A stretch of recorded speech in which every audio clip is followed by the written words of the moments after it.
성경 말씀 창세기 12장 5절부터 9절까지 한 절씩 들어가겠습니다. 창세기 12장 5절부터 9절. 12장 5절을 제가 먼저 읽고 9절까지 한 절씩 들어가겠습니다. 아브라함이 그의 아내 사레와 조카 롯과 하란에서 모은 모든 소유와 어린 사람들을 이끌고 가나안 땅으로 가려고 떠나서 마침내 가나안 땅에 들어갔더라. 아브라함이 그 아들 나세의 나무의 상수한 외인이 그의 가나안 사람이 그 땅에 거주하였더라. 여호와께서 아브라함에게 나타나 이르시되 내가 이 땅을 내 자손에게 주기라 하신지라. 자기에게 나타나신 여호와께 그가 그곳에서 제단을 쌓고 거기서 그의 육사상으로 물어간 사마시니 서쪽에 이어 공존하였다. 그가 그곳에서 여호와께 제단을 쌓고 여호와의 이름을 부르더니 쓰겠습니다. 점점 남방으로 옮겨갔더라. 하나님께서 아브라함에게 너는 고향과 친척과 아버지의 집을 떠나서 내가 내게 보여줄 땅으로 가라라고 말씀하셨죠. 그 말씀은 단순히 거주지로 옮기라는 의미가 아니라 지금까지 살아왔던 세상과 철저하게 단절된 새로운 하나님께서 세우신 나라 안으로 들어오라는 과격한 요청이었습니다. 근데 아브라함은 그 하나님의 요청에 순종을 합니다. 그렇게 했던 이유는 하나님께서 그에게 약속하신 복 때문이었죠. 내가 너로 큰 민족을 이루게 하겠다. 너의 이름을 창대하게 하겠다. 너를 물질적으로 풍요롭게 할 것이고 또 너를 복으로 삼아서 세상에 있는 모든 족속이 너로 말미암아 복을 얻게 하겠다 라고 하신 그 약속을 그가 소망하는 믿음 가운데 몸을 일으켜서 아버지를 떠나 가나안 땅으로 들어가게 됩니다. 아브라함이 가나안 땅에 들어갔을 때 가장 먼저 거주한 이 도시의 이름은 세겜이라는 곳인데요. 물론 이 지명은 나중에 붙은 곳입니다. 이 세겜에서 하나님께서 다시 한번 아브라함에게 나타나셔서 내가 이 땅을 너의 자손에게 주겠다라고 말씀하십니다. 아브라함 너에게 주겠다는 것이 아니라 너의 자손에게 주겠다라고 말씀하신 것이죠. 그러나 아브라함은 역시 멀리 내다보는 믿음이 있었기 때문에 그 하나님의 약속을 또 감사한 마음으로 받아들입니다. 그래서 거기에 있는 상수리 나무에 제단을 쌓습니다. 제단을 쌓는다는 것은 곧 예배를 드린다는 것인데 아브라함이 거기에 제단을 쌓았던 이유는 나에게 이 자손에게 땅을 주리라 라고 약속하신 하나님의 은혜에 감사하기 위함이고 또 하나는 하나의 표시를 만들어 놓기 위함입니다.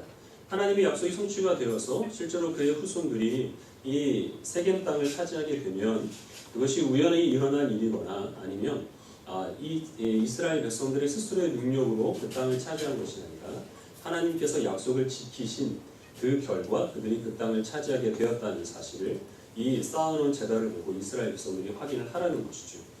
그리고 아브라함이 이제 거주지를 옮기는데 그 다음에 옮겨놓은 것은 베델과 아이 사이에 있는 곳이었습니다. 거기에 다시 한번 장막을 치고 그리고 세겜에서 그랬던 것처럼 제단을 쌓고 하나님께 예배를 드립니다. 그리고 다시 한번 거주지를 옮기는데 오늘 성경에는 남방이라고 나와 있죠. 이 남방은 남쪽에 있는 지방을 뜻하는데요. 구체적으로 네게브라고 하는 지역입니다. 그 네게브라는 지역에 이제 헤브론이라는 성읍이 있는데 나중에 아브라함은 그 헤브론이라는 성읍을 거기에 있는 원주민들에게 돈을 주고 사서 자기의 소유지로 삼습니다. 오늘 이 하나님께서 아브라함에게 하신 이 세겜 땅을 또 가나안 땅을 너에게 주겠다라고 하는 이 약속이 구체적으로 그의 손자인 야곱의 때에 이루어지게 됩니다. 창세기 33장으로 넘어가셔서 18절부터 20절까지 읽어보도록 하겠습니다. 창세기 33장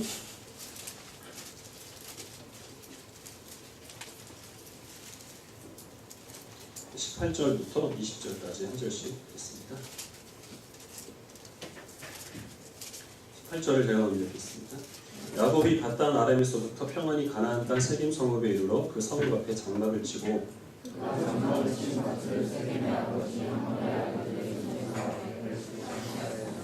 읽겠습니다. 거기에 제단을 쌓고 그 이름을 에렐로헤 이스라엘이라 불렀더라. 야곱이 그의 할아버지 아브라함이 했던 것처럼 세겜에 장막을 치고 그리고 거기에 단을 쌓습니다. 그리고 그 세겜을 지금 그 지방을 다스리고 있던 원주민들에게 돈을 주고 사서 자기의 소유지로 삼습니다. 그래서 창세기 12장에서 약속하신 바가 지금 여기 창세기 33장에서 그대로 야곱을 통하여 이루어지게 되었는데 야곱이 세겜 땅에 정착하게 된 것은 나름의 사연이 있죠. 아브라함이 100세의 아들 이삭을 얻습니다. 그리고 그 이삭은 쌍둥이인 에서와 야곱을 낳게 되는데 하나님께서는 그 쌍둥이 중에서 한 사람만 하나님의 이 약속을 이룰 후사가 되게 하겠다라고 말씀하셨습니다. 그래서 장자가 당연히 그 후사가 되는 자격을 차지하게 될 것으로 생각을 했고, 야곱은 동생이었지만 형 에서의 장자권을 그가 차지하고자 했죠. 그래서 팥죽에 그 장자권을 사들입니다. 그리고 이삭이 눈이 어둡다는 것을 이용을 해서 이삭을 속여서 장자의 축복을 야곱이 받아냅니다. 그리고서 형 에서가 두려워서 아버지의 집을 떠나서 외삼촌에 있는 밧단 아람으로 피신을 하게 되는데, 그때 야곱이 밧단 아람으로 도망을 가면서 베델에서 하나님께서 그에게 약속하신 그 발을 환상을 통하여서 보게 되죠. 그 야곱이 환상에서 깨어난 후에 그 베델에 자기가 베고 자던 돌베개를 단으로 삼아서 하나님께 제단을 만듭니다. 만약에 하나님께서 약속하신 바와 같이 내가 아버지의 집으로 무사히 돌아오고 너 하나님께서 나에게 많은 재물과 그리고 자녀들을 허락하여 주신다면 내 소득의 10분의 1을 하나님께 드리겠으며 하나님은 나의 하나님이 되실 겁니다 라고 그렇게 서원을 한 후에 밧단 아람으로 갑니다. 그리고서 20년의 세월이 지났고 20년 후에 하나님께서 약속하신 바와 같이 야곱은 무사히 아버지가 있는 가나안 땅으로 많은 재물과 또 많은 가족을 거느리고 돌아올 수가 있게 되었던 것이죠. 그래서 이 세겜 땅에서 야곱은 하나님 앞에 단을 쌓고 거기에서 엘엘로의 이스라엘이라 라고 하나님께 예배를 드리게 되는데, 엘엘로의 이스라엘이라는 말은 하나님은 이스라엘의 하나님이십니다 라는 뜻입니다. 여기서 말하는 이스라엘은 이스라엘 민족을 뜻하는 것이 아니고 하나님께서 가나안 땅으로 다시 돌아온 야곱의 이름을 이스라엘로 바꿔주셨죠. 즉 하나님은 나의 하나님입니다 그런 뜻입니다. 20년 전에 베델에서 약속한 그 약속을 하나님이 지키셨다는 것이죠. 그 약속을 지키신 하나님께 감사하며 단을 쌓은 것이고, 또 더 나아가서는 내 할아버지 아브라함에게 하신 약속, 이 세겜 땅을 내 자손에게 주리라 라고 하신 그 약속이 나를 통하여서 이루어졌음에 이 야곱이 감사하는 찬송을 이 제단을 쌓고 하나님께 드린 것이죠. 그리고 야곱은 거기에서 거주지를 옮길 수밖에 없는 사정이 생기게 되는데요. 세겜이라는 것은 지명인 동시에 사람의 이름입니다. 당시 이 지역을 다스리고 있던 사람은 하몰이라는 추장인데 그 하몰의 아들의 이름이 세겜이었던 거죠. 그래서 세겜에서 이 세겜이라는 사람이 야곱의 딸 디나를 성폭행하게 됩니다. 거기에 대해서 앙심을 품고 야곱의 아들들이 그 세겜 사람들을 학살을 하는 일이 있었기 때문에 야곱은 그 사실을 듣고 우리가 여기서 평안히 거주할 수 없겠다라고 생각을 해서 거주지를 옮기는데요. 옮겨온 것이 어디냐면 바로 아브라함이 두 번째 단을 쌓았던 베델로 이 야곱이 거주지를 옮깁니다. 그리고 거기에서 단을 쌓고 거기에 있는 상수리 나무 아래에다가 자기의 가족들이 밧단 아람에서 가지고 온 모든 그 우상을 숭배하는 데 사용하는 장식물들을 파묻게 됩니다. 그것이 가지고 있는 의미는 아브라함이 자기 아버지를 집을 떠나는 것은 나는 다시는 하나님으로 돌아가지 않겠다. 나는 다시는 세상으로 돌아가지 않고 철저히 잔머리 누워서 하나님께서 나를 인도하시는 대로 하나님의 백성으로 살아가겠다라는 믿음의 표현이 있다고 한다면, 이제 이 야곱은 어떤 일이 있어도 나는 다시는 밧단 아람으로 도망가지 않겠다는 겁니다. 하나님께서 내게 주신 이 가나안 땅에 계속 머무를 것이고, 그리고 이방 사람들이 섬기는 그 우상의 길로 접어들지 않겠다라는 것을 이 베델에서 그가 다짐하는 그런 의미에서 상수리 나무 아래에다가 우상을 숭배하는 데 사용하는 모든 장식물들을 파묻게 된 거죠. 그리고서 거기에서 또 거주지를 옮기게 되는데 거기가 어디냐면 바로 아브라함이 세 번째 방문을 했던 네게브에 있는 헤브론으로 이 야곱이 거주지를 옮겨서 거기에 정착을 하게 됩니다. 제가 청소년 시절에 교회에서 등산대회를 많이 갔었습니다. 주로 관악산으로 갔는데요. 그러면 이제 먼저 선발대가 며칠 전에 가서 등산 코스가 이제 어디가 좋을지를 찾아가지고 등산 코스마다 그 길마다 나뭇가지에 노끈으로 리본을 만들어 놓습니다. 그럼 이제 며칠 뒤에 우리 중고등부 학생들이 이제 거기에서 달아놓은 리본을 보면서 관악산 등산을 갔었는데, 아브라함은 지금 일종의 선발대죠. 선발대로서 가나안 땅에 먼저 들어간 겁니다. 그래서 어떤 순서로 하나님께서 가나안 땅에 이스라엘 백성들을 정착하게 하실지를 그가 먼저 답사를 간 것이고, 야곱은 그 조상인 아브라함이 남겨놓은 그 흔적에 따라서 이제는 가나안 땅에 머물고 정착을 하게 된 겁니다. 지금 이 말씀은 모세를 통하여서 이스라엘 백성들이 가장 먼저 듣게 되는데, 그러면은 모세의 인도를 따라서 가나안 땅으로 들어가는 이 이스라엘 백성들에게 이 말씀은 어떤 의미가 있을까요? 이스라엘 백성들은 오랜 세월 동안 애굽에서 종살이를 했습니다. 근데 하나님께서 가나안 땅을 약속으로 주셔서 그 땅에 가기는 가는데, 그런데 그 가나안 땅이 어떻게 생겼는지, 거기에 있는 사람들이 어떻게 살아가는지 알고 있는 사람은 단 한 사람도 없습니다. 내비게이션이 있는 것도 아니고 빠른 길찾기를 할 수 있는 것도 아니고, 그리고 또 가나안 땅 안내지도 이런 것들을 따로 가게 살 수 있는 것도 아니어서 이스라엘 백성들에게 있어서는 이 가나안 땅은 미지의 땅입니다. 그리고 거기에는 가나안 원주민들이 이미 터를 잡고 있기 때문에 우리가 과연 그들을 몰아낼 수 있을 것인가 라는 답답함과 불안감이 있을 수밖에 없겠죠. 하나님께서 지금 이 말씀을 통하여서 이스라엘 백성들에게 가나안 땅은 너희들에게만 낯선 것이지 나에게는 낯선 것이 아니라 나는 이미 너희들 조상들에게 이 가나안 땅을 두루두루 살펴보게 했고 그들이 그 땅 가운데 살면서 많은 흔적들을 남겨놓게 했고 그들은 너희들보다 훨씬 더 연약할 때 그 가나안 땅에 정착을 했으니까 너희들은 두려워하지 말고 염려하지 말고 내가 너희 조상들에게 남겨놓은 그 흔적에 따라서 가나안 땅을 정복해라. 너희들이 안심하고 들어와라 라고 하나님이 지금 이 본문을 통하여 우리에게 말씀하고 계시는 겁니다. 실제로 이스라엘 백성들은 이제 40년 후에 가나안 땅에 들어가게 되는데요. 여호수아가 가나안 땅에 들어가서 에발산이라는 곳에 단을 쌓습니다. 근데 그 에발산이라는 곳이 바로 세겜 옆에 있는 땅입니다. 거기를 이 가나안 정복하는 전초 기지로 삼아서 우리가 지금 읽었던 베델과 그리고 또 이 네게브, 헤브론 이런 지방이 이스라엘 백성들이 이 가나안 땅을 정복하는 데 중심이 되는 지역이 됩니다. 나중에는 가나안 정복을 맞춰놓고 이 여호수아가 죽기 직전에 모든 이스라엘 백성들을 아브라함이 처음 단을 쌓았던 이 세겜의 상수리 나무 아래로 불러 모읍니다. 여호수아 24장 말씀을 같이 보겠습니다.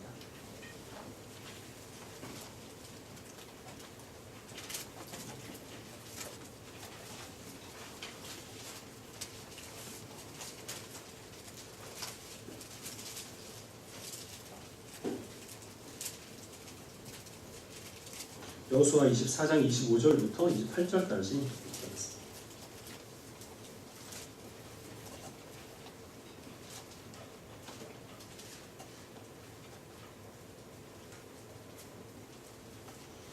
(24장 25절을) 제가 먼저 읽겠습니다.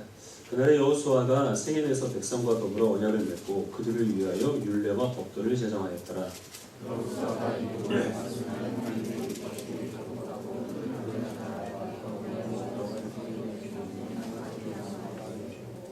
모든 백성에게 이르되 보라 이 돌이 우리에게 증거가 되리니 이는 여호와께서 우리에게 하신 모든 말씀을 이 돌이 들었음이니라. 그런즉 너희가 너희의 하나님을 부인하지 못하도록 이 돌이 증거가 되리라 하고 백성을 보내어 각기 기업으로 돌아가게 하였더라.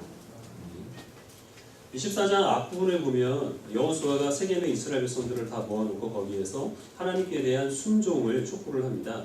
너희가 우리를 여기까지 인도하신 여호와 하나님만을 섬기든지 그렇지 않으면 이 요단강 건너편에 있는 이방인들과 애굽 사람과 같이 우상을 섬기든지 둘 중에 하나를 선택을 해라. 하나님과 우상을 겸하여 섬길 수가 없다.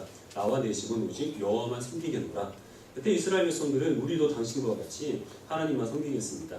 우리가 이 맹세를 지키지 못하여서 벌을 받는다 하더라도 우리는 오직 하나님께만 순종을 하겠습니다. 라고 그렇게 자신들의 믿음을 다짐을 합니다. 여호수아는 그 다짐을 이제 하나의 증거로 남겨놓게 되는데요. 이스라엘 백성들이 가나안 땅에서 지켜야 될 그 모든 율법과 규례들을 책에 적게 하고 그리고 오래전에 자신들의 조상 아브라함이 단을 쌓았던 그 상수리 나무, 이건 같은 나무는 아니겠죠. 시간이 오래 지났으니까. 그 상수리 나무에다가 돌로 기념비를 만듭니다. 그리고 그 기념비를 통하여서 자신들이 오직 하나님만 믿고 따르고 섬길 것을 이제 다짐하는 표시를 거기에 만들어 놓게 된 거죠. 그들의 조상 아브라함이 아버지의 집을 떠나서 우리가 다시는 내가 아버지의 집으로 돌아가지 않겠다. 하나님의 나라를 떠나지 않고 다른 그런 우상을 섬기지 않겠다라는 것을 다짐했던 것처럼 그리고 또한 그의 조상 야곱이 이 상수리 나무 아래 모든 우상들을 다 파묻고 우리가 절대 하나님 외에 다른 신을 섬기지 않고 나는 오직 하나님만 의지하겠다라는 것을 다짐했던 것처럼 이 이스라엘 백성들은 오래전 그들의 조상이 남긴 그 흔적에 자신들이 또 하나의 기념비를 세워서 우리가 결코 이 강 건너편에 있는 사람들과 같이 우상을 섬기거나 그리고 법도 없는 사람처럼 살아가지 않고 우리는 오직 하나님의 말씀에 따라 하나님께 순종하는 주의 백성으로 살아가겠다라는 다짐을 거기에다가 표시를 해놓은 것이죠. 그러나 우리가 잘 아는 것처럼 이스라엘 백성들은 그 맹세를 지키지를 못했고 그래서 그들은 하나님의 심판을 받을 수밖에 없었습니다. 원래 우리 그리스도인들에게 있어서 가나안 땅을 정복한다는 것은 무슨 의미가 있을까요? 실제로 우리가 어떤 땅을 차지를 해서 땅 부자가 된다든지 아니면 우리가 마음에 들지 않는 어떤 사람들을 무찌른다든지 하는 그런 의미가 아니죠. 우리들에게 있어서 가나안 원주민을 내쫓고 가나안 땅을 정복한다는 것은 하나님께서 나를 불러주신 신자의 정체성을 가지고 이 험한 세상을 하나님의 뜻에 따라 순종하는 하루하루의 삶을 살아가는 것을 의미합니다. 물론 이것이 쉽지가 않습니다. 여기 있는 저와 여러분 그리고 세상 살아가는 그 어떤 사람들도 인생을 미리 살아본 사람이 없죠. 그래서 우리들은 시간이 빠르게 지나면서 늘 새로운 하루를 맞이하게 되는데요. 사실상 우리가 맞이하게 되는 하루는 어제와 비슷할 수는 있지만 같은 하루는 단 하루도 없습니다. 그래서 우리들은 늘 새로운 일을 맞이하게 되는 겁니다. 예전에 겪었던 일과 비슷한 일들을 겪게 되겠지만 똑같은 일은 없기 때문에 늘 우리들은 낯선 사건들을 경험을 하게 되고 그 가운데서 우리들은 많이 당황하게 됩니다. 그건 우리뿐만 아니라 세상을 살아가는 모든 사람들도 다 마찬가지입니다. 우리가 어떤 낯선 여행지를 떠나게 될 때 그 여행지를 우리가 조금 더 안심하고 갈 수 있도록 여행 안내 지도 같은 것들을 참고할 때 그때 우리들은 훨씬 더 수월하게 여행을 할 수 있게 되죠. 그래도 거기에서 현지에 사는 사람이 만약에 우리의 그 여행지를 직접 안내를 해준다고 한다면 우리들은 훨씬 더 편안한 여행길이 될 겁니다. 그래서 사람들은 저마다 자기네들이 살아갈 그 인생길을 지도해주고 이끌어줄 만한 그런 안내자를 원하고 있습니다. 서점에 가보면 많은 책들을 파는데 가장 많이 팔리는 책은 자기 개발 서적이라든지 아니면 성공담 같은 것들입니다. 그런 전문가들의 그런 어떤 조언을 힘입어서 자기가 어떤 길로 갈지를 조금 더 분별하는 데 도움을 받기 위해서 사람들은 그런 책들을 참고를 하게 되는 것이고 인기 있는 강연들도 자기개발 강연이나 아니면 성공담 이런 강사들이 많이 이제 인기를 얻습니다. 물론 우리는 그런 것들을 통하여서 어느 정도 도움을 우리는 얻을 수 있습니다. 우리들은 동시대에 살고 있고 그런 전문가들은 어찌됐든 간에 해당 분야에 대해서는 우리보다 더 많은 지식이 있기 때문이죠. 근데 분명한 것은 그들이 지시해주는 그 길이 완전하지 못하다는 것이죠. 그거는 확실합니다. 왜냐하면 그들이 우리가 가는 길을 걷지 않고 있기 때문이고 그들도 자신들의 그 앞길을 스스로 예측할 수가 없는 그런 허물 많은 인간이기 때문입니다. 제가 대학교에 들어갔을 때요. 제가 다니던 때 대학 생활이라고 하는 거는 이제 오전에 잠깐 수업을 듣고 오후에는 당구장 같은 데서 내내 놀다가 저녁이 되면 술 마시는 게 이게 대학생의 일과였습니다. 요즘은 좀 많이 바뀌었겠죠. 저도 이제 대학교 처음 들어갔을 때는 뭣도 모르고 대학 생활을 어떻게 해야 될지를 잘 알지는 못하니까 그냥 따라만 다녔습니다. 근데 이제 대학 생활 초반에 어떤 회식 자리에서 2학년 선배가 이제 좀 술에 많이 취해가지고 제 옆에 와가지고 자기 개발 강연을 시작했습니다. 어떻게 해야 학점을 잘 맞을 수가 있고 어떻게 해야 선배들에게 이쁨을 받을 수 있을 것인가 이런 것들을 한참 얘기를 하다가 제가 듣든지 안 듣든지 몇 시간 동안 계속 얘기를 했거든요. 말을 정말 잘했는데 나중에 이제 가면서 어떻게 행복한 가정생활을 하게 될 것이고 인생을 의미 있게 사는 방법이 뭐냐 뭐 이런 것에 대해서 또 한참 이제 얘기를 늘어났습니다. 나중에 알고 보니까 저는 이제 재수를 해서 학교에 이제 입학을 했는데 이 선배는 재수를 하지 않고 바로 들어갔는데 생일이 1월생이었어요. 빠른 년생이니까 나이가 저보다 한 살 어렸던 거죠. 그러니까 19살짜리가 20살짜리를 앞에 놓아놓고 인생이 어떻고 뭐 결혼이 어떻고 이런 걸 한참 얘기를 했던 겁니다. 저보다 1년 먼저 학교 생활을 경험을 했기 때문에 분명히 그 부분에 있어서는 저에게 해줄 얘기가 있었을 겁니다. 그러나 그가 했던 학교 생활과 내가 할 학교 생활이 전혀 같지는 않은 것이고 그 범위를 벗어나면 사실상 재수도 안 해본 사람이 어떻게 인생을 알겠어요? 저에게 뭘 가르칠 수가 있단 말입니까? 나이를 알고 나서 만나면 한 대 때리려고 했는데 만나지는 못했습니다. 서점에 가보니까요. 스님의 주례사라는 책이 있더라고요. 저는 스님들 중에서도 존경할 만한 분이 많이 있고 그들의 이야기도 진리는 아니지만 진리 언저리를 배회하는 그런 유익한 이야기도 많이 있다는 것을 인정을 하는데 저는 스님들이 가정생활이나 아니면 결혼에 대해서는 언급을 좀 안 했으면 좋겠습니다. 경험해보지 못하는 것에 대해서 남한테 들은 그 정보를 가지고 무엇을 가르칠 수가 있을까요? 제가 지난주에 그리스하고 터키를 다녀왔습니다. 그래서 여러분들 혹시 그리스나 터키를 다녀오실 분이 있으면 저한테 조언을 구하시면 될 것 같아요. 직접 갔다 온 건 아니고 거기에 갔다 온 사람이 쓴 여행기를 제가 읽었습니다. 그 여행기를 읽고 나니까 훤히 알겠더라고요. 그리스하고 터키하고 손바닥치. 자신이 겪어보지 않은 일에 대해서 조언을 하는 것은 이런 자기가 가보지 않은 곳에 대한 여행기를 남이 쓴 여행기를 읽고서 그것을 자기의 지식으로 삼아서 전달하는 것과 똑같습니다. 대부분의 어떤 전문가들, 어떤 강사들 이런 사람들이 우리들에게 해주는 조언이라고 하는 것이 사실 이런 한계를 담고 있을 수밖에 없죠. 그래서 예전에 행복전도사라고 그렇게 유명했던 한 강사가 사람들이 어떻게 행복하게 살 것인지에 대해서는 실컷 가르치다가 자기가 스스로 목숨을 끊는 그런 일이 있었죠. 그리고 또 다른 유명한 행복 강사는 인생을 살아가는 데서 행복을 누리는 것은 지금 있는 것을 만족하는 것이다 라는 것에 대해서 끊임없이 얘기를 했는데 그가 사실은 학력을 유지했다는 사실이 들통이 났습니다. 그래서 행복해지기 위해서 있는 것을 만족해서는 안 되는 것이고 학벌이라든지 사람들의 인정이라든지 그런 것을 얻어야 되고 그것을 정당하게 얻지는 못하면 속여서라도 그래서 취득을 해야 된다라는 것을 자기가 얘기했던 과와는 달리 자기의 삶으로 주장을 하는 그런 일들이 있었다는 것이죠. 우리들에게 있어서 하나님께서 보여주신 분명한 하나님의 길들이 있습니다. 그리고 그 길은 하나님께서 감춰두지 아니하시고 우리들에게 명백하게 보여주십니다. 우리는 그 길을 따라 걸어야 할 줄 압니다. 우리 시편 16편 말씀을 같이 읽도록 하겠습니다.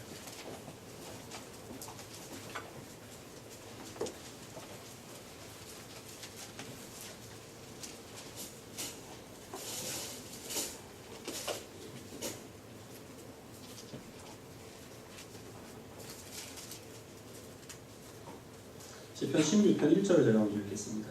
하나님이여 나를 지켜주소서 내가 주께 피하나이다.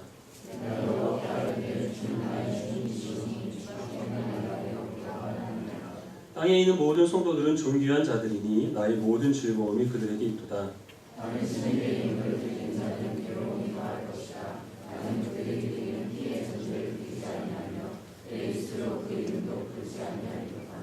여호와는 나의 산업과 나의 잔의 소득이시니 나의 분깃을 지키시나이다.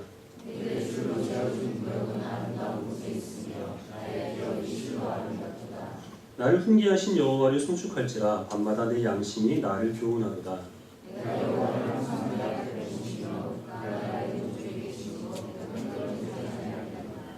이러므로 나의 마음이 기쁘고 나의 영도 즐거워하며 내 육체도 안전히 살리니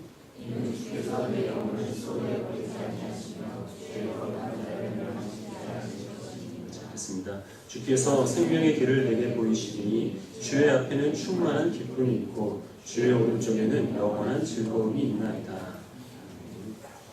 다윗이 여러 가지 인생의 사이에 있어서 많은 굴곡진 일들을 겪었는데 그래도 여전히 이 인생이라고 하는 것은 다윗에게는 다 낯선 것이고 인생 길은 험하기 그지없습니다.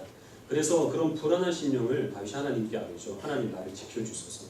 근데 이 다윗에게 하나님께서는 하나님이 인도하시고 또 그를 이끄시는 그 길이 무엇인지를 보여주십니다. 먼저 다윗이 고백하는 것은 하나님께서는 내 구역을 나를 위하여 줄로 재어주셨습니다. 내가 하나님께 물려받을 그 유산이 무엇인지를 하나님께서 내게 분명하게 그 명백한 한계를 보여주셨습니다. 라고 고백을 합니다. 그래서 하나님께서 정해주신 이 구역 안에 머물러 있을 때 다윗은 비로소 복을 누리게 됩니다. 그랬던 다윗은 내가 하나님 앞에 있을 때, 주님의 목전에 있을 때 그때 비로소 나는 요동하지 아니하고 평안한 가운데 굳건하게 설 수 있습니다. 라고 그렇게 고백을 합니다. 하나님의 시선에서 떠났을 때 다윗이 그 삶 가운데서 많은 어려움과 그리고 고초를 겪었고 그때는 하나님조차 침묵하는 것 같아서 큰 어려움을 당했던 그런 기억이 있기 때문에 다윗은 오직 자신이 하나님의 그 시선 앞에 있을 그때에만 요동하지 아니하고 든든한 삶을 살 수 있다는 사실을 고백을 합니다. 하나님께서 이 다윗에게 생명의 길을 보이셨습니다. 그리고 하나님이 보이신 그 생명의 길로 다윗이 행할 때에만 그때에만 이 다윗은 그 마음 가운데 기쁨과 그리고 즐거움이 충만하게 된다라고 그렇게 고백을 합니다. 우리 모든 믿는 그리스도인들에게 있어서 하나님께서 정해주신 이 구역 안에 머물러 살아가는 것, 하나님의 시선 안에서 살아가는 것, 그리고 또한 주님께서 보이신 그 생명의 길로 살아가는 것은 기록된 하나님의 말씀인 성경 말씀에 순종하며 살아가는 것을 의미합니다. 우리는 이 성경 말씀이 우리들에게 정하여 준 그 구역 안에 머물러 있어야 할 것이고 이 하나님의 말씀이 늘 우리를 이끄시는 곳에서 우리가 하나님을 바라보는 믿음 가운데 살아가야 할 것이고 이 말씀에 살아가는 그 목적지에 생명이 있다는 사실을 우리는 기억하며 이 길로 걸어가야 됩니다. 다른 길들은 다 이 요단강 건너편에 있는 이방인들이 우상을 섬기는 길이라는 사실을 우리는 잊지 말아야 됩니다. 물론 성경 말씀에 우리가 다 순종을 하고 싶지만 성경은 워낙 오래전에 쓰여진 책이기 때문에 우리들이 이해하기가 너무 어렵죠. 하지만 오래 쓰여진 책이기 때문에 더욱더 성경은 세대를 초월한 가치가 있습니다. 어떤 소설가가 있는데요. 이 사람은 자기는 살아있는, 그러니까 생존해 있는 작가의 책은 읽지를 않는다라고 얘기를 했습니다.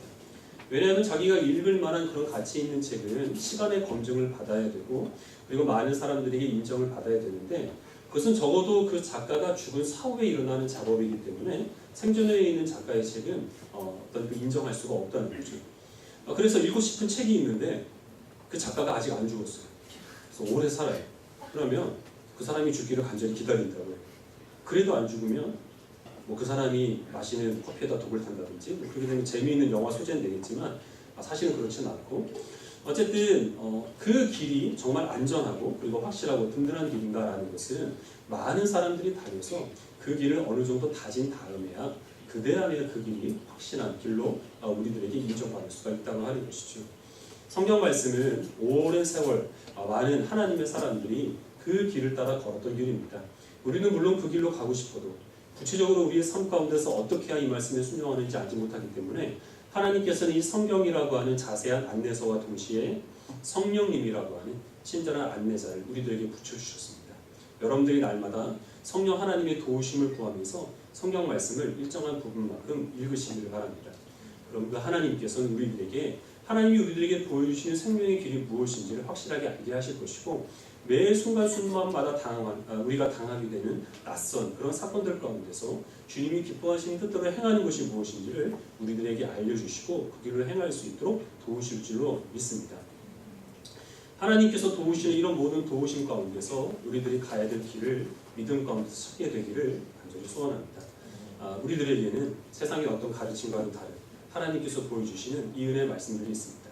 우리가 성령 하나님의 도우심에 따라 말씀을 읽게 되면 각자 처한 상황 가운데서 다양한 방법으로 하나님이 응답하시겠지만 궁극적으로 그 끝에는 나의 만족과 그리고 나의 자랑을 위해 살아가지 않고 하나님의 영광과 내 이웃의 유익을 위하여서 끊임없이 희생하라, 끊임없이 섬겨라 라는 것을 주님께서 우리들에게 말씀하십니다. 그리고 그것이 곧 우리들에게 생명이 되는 구원의 길이라는 사실을 기억하시기 바랍니다. 우리의 인생길은 험합니다. 그리고 우리는 늘 당황합니다. 많은 혼란스러운 소식 가운데서 어디로 가야 할지 알지 못하는 그것이 우리의 모습입니다. 그것이 당연합니다. 나는 무엇을 해야 할지 이미 알아 라는 것은 교만한 사람들입니다. 그러나 우리들에게는 하나님이 주신 자세한 안내서이신 성경이 있습니다. 그리고 하나님께 성경을 잘 이해할 수 있도록 우리 곁에 붙여주시는 친절한 안내자가 되시는 성령님이 있습니다. 하나님이 인도하시는 대로 그 길을 미리 걸어서 많은 흔적을 남겨놓고 그 길을 든든히 다졌던 우리의 그 앞서간 많은 신앙의 멸조들이 있습니다. 두려워할 것 없고 염려할 것 없는 줄로 압니다. 하나님의 말씀에 따라 순종함으로 다윗이 누렸던 이 기쁨과 그리고 복과 평안함을 누릴 수 있는 모든 성도들이 되시기를 간절히 소원합니다. 기도하겠습니다. 신실하신 하나님, 우리의 연약함을 아시고 주님께서 우리를 긍휼히 여겨주시사 주의 길로 인도하여 주시옵소서. 저마다 이 길이 옳은 길이다, 저 길이 빠른 길이다 라고 그렇게 우리를 미혹하는 많은 목소리에 우리가 귀를 기울이지 않게 하시고 오직 성경 말씀을 통해 우리들에게 보여주시는 진리의 길, 생명의 길로 우리가 요동하지 않고 걸어갈 수 있는 담대함을 허락하여 주시옵시기를 간절히 바라고 원합니다. 우리의 지혜의 없음을 불쌍히 여기시고 우리가 하나님의 도우심을 구하며 성령 하나님의 인도하심을 간구할 때마다 성령께서 우리 마음 가운데서 하나님의 말씀을 조명하여 주시고 하나님의 말씀을 알고는 있으되 그 뜻대로 살아가지 못하는 연약한 우리를 도우시사 주의 뜻대로 살아갈 수 있는 순종할 수 있는 능력을 허락하여 주시옵시기를 간절히 바라고 원합니다. 다윗과 같이 하나님이 정하여 주신 그 구역 안에서 하나님의 그 목전에서 하나님이 보이신 생명의 길로 걸어가므로 복과 그리고 평안과 기쁨과 즐거움이 충만한 그런 우리의 인생길이 되게 하여 주시옵시기를 간절히 바라오며 예수님의 이름으로 기도합니다. 아멘.